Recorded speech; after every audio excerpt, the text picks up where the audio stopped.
Reiner de versus Brendan Allen. This was supposed to be RDR versus Fluffy Hernandez. Instead, Fluffy got hurt. Brendan Allen steps in. Reiner de like, I want to stay active. And maybe that was the worst decision ever. Because, man, I mean, this is a brutal one because everything we've seen for Reiner de especially in his UFC run, it wasn't really necessarily like this in one championship, but in his UFC run, he's really worked well getting guys tired, making them fight sloppy. And we talked about in his last fight where, he gets people tired who might be mechanically better than him. And shout out Blunderbub. Was that RDR or me running uphill? Damn, exactly. So, you know, his mechanics, especially on the feet, are pretty sloppy, you could say, and just not super proficient. He throws weird strikes. He leaves his chin up a little bit. He's just kind of like wobbly. He doesn't have a ton of balance on the feet, which is crazy because you think Dutch kickboxers, right? But he's a jiu-jitsu guy, so his jiu-jitsu is very good. But he does this thing where he just crashes into you with knees so he can enter the clinch. It works so well. He's developed this game to make you tired, so now you're not as mechanically sound, and now there's almost like an even playing field on the feet, and he'll beat you there. So going into this, we're literally thinking like, well, we've seen Brendan Allen gas before. They're both kind of jiu-jitsu guys, but RDR is probably going to tire him out and then go to work on the floor. That didn't really happen. It looked like it was going that way, especially that first round. Reiner de gets a takedown early, takes his back, really spends the whole first round trying to get a choke, doesn't get a choke, but just cool grappling from Reiner de.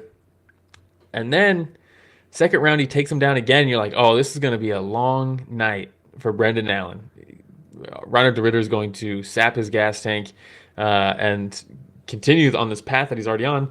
But then he kind of reversed him where Reiner de kind of had him up against the fence a little bit, trying to take his back, and was falling off the side. He tried to kick off the fence to take him away from the fence and stay on top, but he slipped off the side, and Brendan Allen stays on top, or gets on top. And from there, it's just RDR kind of trying to like throw up submissions, throw up submissions off his back, and was just getting stuck in these submissions, like right here. And shout out Ghost. Says, "What up, Will? What up, Ghost? This card was a double S, but at least the stream will be good." A shout out Ghost. Yeah, I mean, yeah, the card was weird. It's a weird card, but after that second round ended, you're like, ooh, that was a good round for Brendan Allen. Kind of a mistake by RDR. Let's see if he doesn't make that mistake. Maybe he's just back on track. Third round, it's kind of more of the same. He's the one initiating the grappling sequences. Brendan Allen ends up on top, and I think this is the picture here in the third where right at the end, he's getting smashed at this point in the third round. It starts getting bad, and man, he throws up this like last ditch, not even last ditch. He's very good at getting to this position, the inverted triangle. If you haven't seen his fight against Big Dash, I think that was his last win in one, in a title fight before the Malikan fights. But he got him in an inverted triangle. He's very good at setting this up, and he went for it, and he set it up better than most would in the UFC. But Brendan Allen was kind of able to just chill here. But at that point, it was like, oh no, he's slow to get to his corner. It's getting kind of brutal here. I don't know how much left he has, which is crazy to see, right? Because it was like this was supposed to be the opposite. Fourth round is just Brendan Allen just outworking him. Really good performance from Brendan Allen, I thought. Just very composed on top. RDR's tricky off his back, but anytime RDR would go for these submissions, he's going for like the classic, you shoot in guard, you shoot your right arm through the legs of the guy on top, hook him under the thigh so you can turn your body, turn your hips, throw your legs up, get an arm bar, something like that, right? But Brendan Allen's just aware, and he's so composed and just punishing him for going for these things because you have to give up some defense to go for those submissions. And at the end of the fourth round, you're like, oh man, I think this is probably it for RDR because it's taking him a while. They're like actively telling him if you don't get up, we're calling this fight. They're telling his coaches, don't pick him up, don't pick him up. It's brutal. Um, and real quick, shout out Anonymous. Thanks for joining, man. Says UFC fans have been so cruel and unforgiving about this outcome for some reason. Is it due to the prevalence of sports betting? I think that's probably part of it. I think, I think betting, since sports betting in America has become legalized, I think it's brought out the absolute worst in people. And personally, I can't stand the constant look at these odds. What about these odds? If you bet this much, you're going to win this much. Oh, one guy bet $10,000 and he'll make $1 million if this hits. I don't like that. It's constant. It's annoying. I'd rather hear like actual analysis to sell the fight that's about to happen rather than like some dude with veneers telling me this guy normally wins like this. So this is a pretty good bet. And it's like, well, tell me about the styles. Don't tell me about his history, like just results. Anybody could look at Wikipedia and look at results and say, well, he knocks out all his opponents. But then he's fighting a guy like Chris Leben or something, and you're like, well, he's not knocking out him. But they're telling you to bet that. I hate that shit. But I think it's part of that because people get pissed off when they bet on somebody and they lose, and now they're sending them death threats, which is horrible. You hear athletes talk about it all the time, not just mixed martial arts, but like baseball and stuff. A pitcher blows a game and they're getting death threats in their DMs because people bet on them to win, things like that. I hate it. I think the other side, though, Anonymous, is I think a lot of people, some guys with veneers, Jonathan Greek, come, hey, I didn't, well, I guess now I have said it, but yeah. Shout out James, thanks for joining. But I think the other thing is RDR has such a like meteoric rise in the UFC. For people who didn't watch him in one championship, the UFC didn't really promote him coming in as like this guy's they gave him Gerald Meerschaert, whereas like Aaron Pico got Lerone Murphy on like a showcase bout on a big card. They gave Reinier de Ritter a Meerschaert, which I like Meerschaert, but they gave him at the Apex for his debut. Not a lot of fanfare or like hype behind him. I think because he came on, he won that fight, and then he took out Bo Nickel. There's a lot of toxic stuff around Bo Nickel just because of who he is. And then he beats Robert Whitaker, who's like a fan favorite, a lot of eyes on that. So he had this big rise. I think people wanted to jump on the bandwagon a little bit, which is fine because he's good, so they should. But there's a lot of fair weather fans when stuff like that happens. So as soon as there's a slip up, those people come out of the woodworks and say, fuck this dude, he's a quitter. Oh, he quit against Malakin. Some guy, they don't even know who Malakin is, right? Yeah, shout out Andrew. The quitter sucks. I mean, like, people like this, but thanks for the comment. But, at the end of the day, in this fight, he didn't even quit, his body was done, which is fine. That happens, right?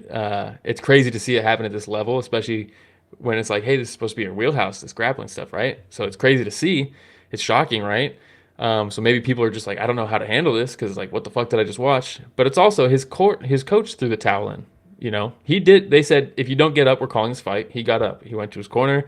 They said, do you want to continue? His coaches asked him, do you want to continue? He said, yes, yes. Coach said, give me that towel. We're calling this. So it's really not him quitting. It's just, yeah, it is what it is. It's a tough fucking fight. And, a lot of people are shitting on RDR for this one, but I would like to give Brendan Allen some credit. He fought pretty well in this fight. RDR is tricky, and he fought him very well. And shout out Rio says, RDR is still the greatest Dutch middleweight, better than Gegard Mousasi. Yeah. How sad is 185 when Brendan Allen is number 5? RDR is a contender was interesting. That's the other thing, too. I think a lot of people were very excited for the middleweight division with RDR and his rapid ascension, taking out Whitaker, taking out Kevin Holland, Bo Nickel. And now, we have this interesting thing happening at middleweight. Dricus got dethroned. We have Hamzat. It's a grappler. Let's see that play out. It could be fun. It's just, so there's a lot of moving pieces why and the optics are bad. The quitting optics are bad. So people are going to jump on that. People like to jump on the hate train, obviously. So it is what it is. And Blunderbo says also social media and online spaces are all encouraged to be rage/engagement bait cesspools regardless of what people are talking about. Yeah, and that's, I think this channel would be a lot bigger if we came out here and said, this piece of shit, he came out here, he's supposed to be the title, he's calling for a title shot, he's out here quitting. Like, if we were those guys, we'd probably be bigger channels, but we're not. So try to have a little bit more nuance. Ghost says, I'm with. Yeah, yeah. One thing behind the scenes, Rich, when he preps all the breakouts and stuff for the channel, and he'll always put some crazy all caps exclamations, question marks, clickbaity title, and I got to go in there and change it to something more like respectful of the fighters. um, but yeah, Ghost says, I'm with Sammy here. Good stoppage by the corner, probably a hot take. I didn't see Sammy's comment. Oh, I see it here now. Sammy Arnett, shout out. I missed this one. Says, I'm with Phantom Punch Boys. I thought that the corner called it right. I like RDR and was hoping that he would win, but I don't want to see him suffer more damage. I think that's the right take. That's I think the perfect take. It sucks to see. I was rooting for him. I don't dislike Brendan Allen, but I went to fucking Philippines to watch RDR fight. You know what I mean? He's one of my boys. So it sucks to see. But at the end of the day, was he going to submit him in the 5th round? No, he wasn't. At that point, that's the right call. And I think, the MMA fan bases are constantly calling for corners to throw the towel in more often. And then when we get a situation like this, everybody's clowning them. And you're like, come on, man. Like, what the fuck are we even doing here? It's unfortunate.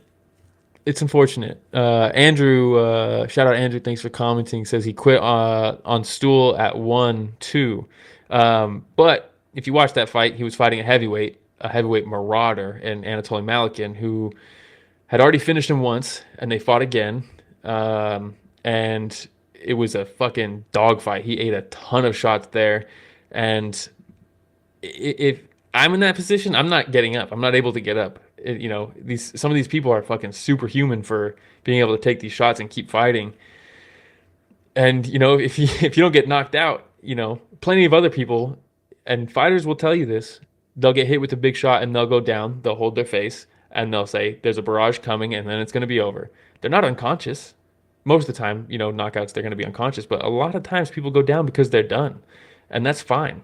And that is what it is. And Go says, I'd be at 30,000 followers on SpaceX if I did the guru rage bait stuff. Yeah, exactly. But speaking of rage bait stuff, we got the king of rage bait here, waiting in the wings, ready to come on the show. RDR quit.